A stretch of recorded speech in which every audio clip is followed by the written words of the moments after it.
Struggling to lose excess body fat, this video is for you. Three macronutrients are proteins, carbs and fat. Carbs and fat are the primary energy sources for our bodies, whereas protein is the primary building block.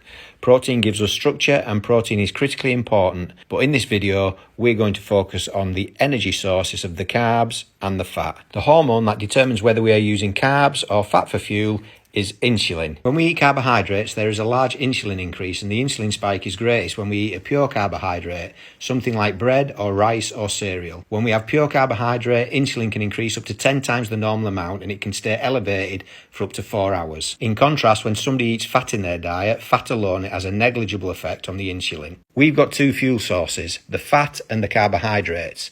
When insulin is high, the body goes into sugar burning mode and starts to burn sugar or blood sugar.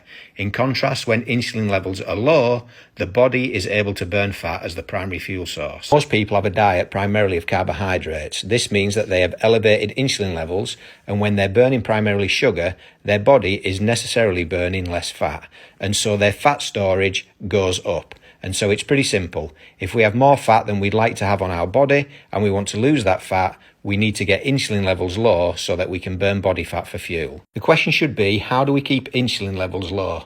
The modern diet is so full of carbohydrates, especially refined carbohydrates, and when we eat food that are refined carbohydrates, we typically have a high insulin. And increased insulin over a long period of time leads to a condition known as insulin resistance. Insulin resistance is the underlying root cause for a lot of other health problems.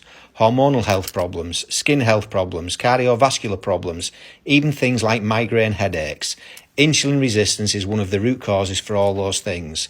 But by reversing insulin resistance, a lot of those symptoms can disappear. By intentionally lowering insulin levels, you can boost your insulin sensitivity. Metabolic flexibility is when we are easily able to switch fuel sources. Whether we're burning carbs or fat, our body is able to adapt. Metabolic inflexibility happens when we have too much carbohydrates for too long and our cells become insulin resistant and insulin becomes stuck in an elevated mode. When our body is burning fat for fuel, our liver turns some of our burned fat into ketones. And having lots of ketones in our blood is fantastic for other parts of our body.